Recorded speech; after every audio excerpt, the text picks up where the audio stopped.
You ask Tiger to solve. This deals with linear equations with one unknown. The final result is p equals 24. Let's solve it step by step. Group all constants on the right side of the equation.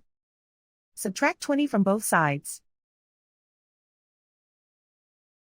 Group like terms.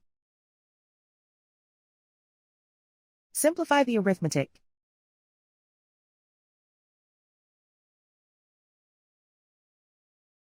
Convert the p into a positive number. Multiply both sides by -1. Remove the ones. Simplify the arithmetic. And so the final result is p equals 24.